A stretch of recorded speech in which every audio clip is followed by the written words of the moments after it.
Is your PI business failing? Let's just stop right there and honestly ask yourself, if it were failing, would you even know that it was failing?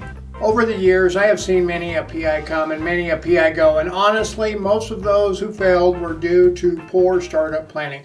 But once a PI firm is established, after you have a few years under your belt, it should be smooth sailing, right? The simple answer to that is no. No, it is not a given that just because you have reached certain mile markers in time, clients, finances, or whatever, that your business is failure proof. In one of my previous lives, long before I became a private investigator, I used to work with troubled companies and startup companies, and I learned very quickly that most startups are troubled companies too. I went into these businesses usually from the operational management standpoint with a specific mission in mind. I first evaluated their processes, their procedures, or the lack thereof, along with the daily operations. I then formulated and executed plans to fix the problems I uncovered. This video is sponsored by OREP Insurance and Working PI Magazine. OREP is a leading provider of private investigator liability insurance. Visit orep.org for a quote today. The biggest flaw with my plan was that each of these jobs was extremely limited in the scope of time. I usually worked my way out of a job from the day I started. But I knew going in, once I got to a specific point, I would no longer be needed there and would be moving on. And you know what? I wouldn't trade the experiences and knowledge I gained all those years for anything. After opening my private investigations business, I quickly discovered that the PI biz is really no different than the rest of the world regarding business operations. Sure, we have our own nuances, lingo, challenges, and all that jazz, but when it comes to running the business, it is pretty much the same as running most other businesses. With all of that in mind, I have a process I go through annually to look and see first, if there are any early warning signs that any of my business lines may be failing, and secondly, a plan of how I react to those discoveries. The first sign for most businesses is that there may be issues if the company sees dwindling financial resources. In the end, it always comes down to the numbers, folks. You can ask any business owner out there and they will tell you the same thing. One of the earliest failure indicators is when the bank accounts start shrinking instead of growing, but just because the bank account balances are decreasing does not necessarily mean it is the end of the world. In the PI business, as well as most businesses, there are ebbs and flows, ups and downs when it comes to cash flow. Especially this time of the year, during the holiday season, we often will see lower revenues. The key is to plan for those revenue decreases and adjust spending to match. This helps ensure a healthy financial balance until business picks back up after the first of the year. The next big indicator of a failing business is if sales are down. Now, as I just said, if sales are down during a cyclical period in time, like during the holidays, that does not mean you need to shut the doors and go find a new job. What it means is that you need to adjust expenses to match revenues. The big question here is, did the drop in revenues or the drop in sales take you by surprise? You should be able to look at past year's trends and assume some good averages for those numbers and put together a good financial plan. Then you can monitor that plan compared to actual numbers throughout the year. But don't get stuck staring at those numbers every day or week or even monthly. I reevaluate things on a quarterly basis on a more comprehensive level, and monthly I do a quick look to see how things were month to month and year over year compared. You also need to know why your customers buy your services and when they buy them. If you do surveillance, you will most likely see large upticks in business in the spring and the summer.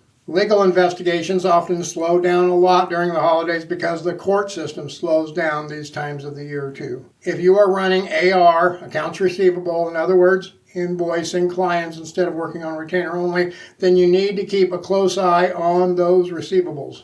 If you start seeing a lot of late payments, non-payments, and things like that, it could be an indicator that you have a client that is having financial problems, or it could mean that you have a client that is not happy with your work. You should review your terms with your clients regularly and adjust if needed. As well, you may need to adjust the frequency of those dreaded collection calls. But don't look at them as collection calls. Look at them as sales calls, or more, as quality assurance calls.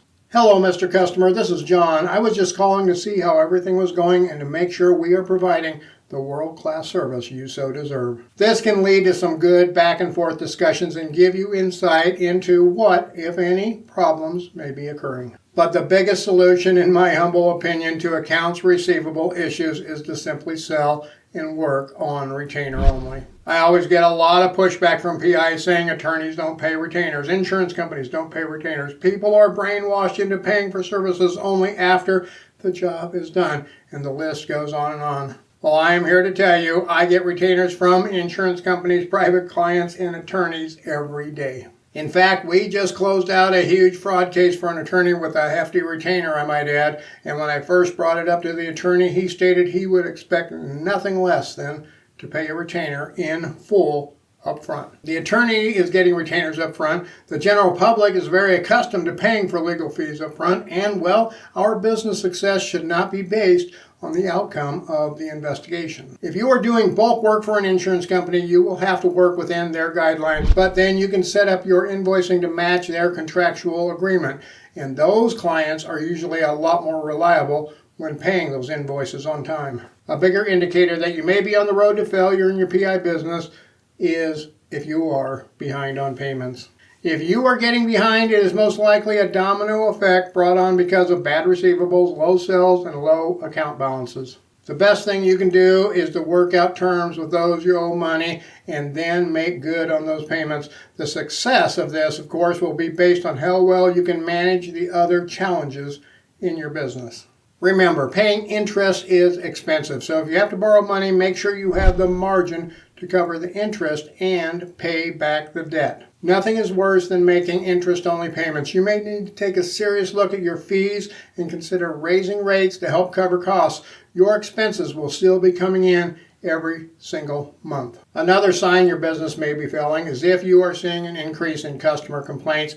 From time to time, it is normal to have a dissatisfied customer. You have to remember that. But if you're seeing a lot of dissatisfied customers, that is a huge indicator that something is wrong. I literally poll every single one of my clients after the job with a statement in my final email with their report asking them to please leave me a review on Google, provide them with a link to do that, and then state if there is any reason we do not deserve a 5-star rating, please let me know what we can do to resolve any issues. This helps increase Google ratings and allows the customer to have an open door to discuss any reasons that they are not satisfied. If you are starting to see key customers leaving or more likely not sending cases, this can be a huge indicator that your PI business is failing. They could be leaving for a number of reasons. Dissatisfaction is one, but then they may be downsizing, retiring, or having issues of their own. If there is a mass exodus of customers, then this is most likely due to something wrong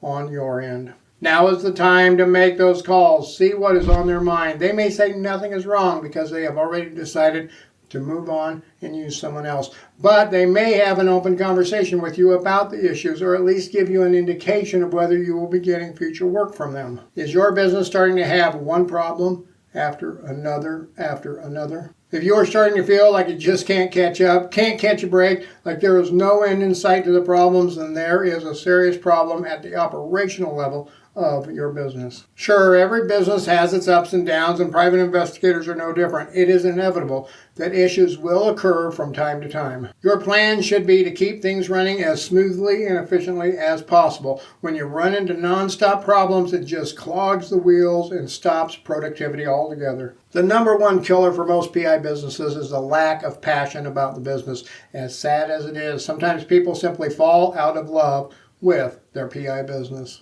Once the honeymoon is over, it can look just like any other job. The best PI businesses out there are running on passion from the start and every day after for years and years to come. It is easy to lose heart if your business is struggling. The best solution to these struggles is to have solid processes and procedures. In most cases, it's not too late to start to put them into place. First, identify the challenges you have right now. Be honest and open with yourself. Don't sugarcoat anything. Then look and see what processes and procedures you have in place and evaluate how effective they are. How much are they being used and what others need to be in place. My biggest success is my organization through processes and procedures and making sure I take care of everything timely and do the tough things first every single day. I made this video right here to help you understand how to manage stress and increase productivity in your PI business, so check it out now.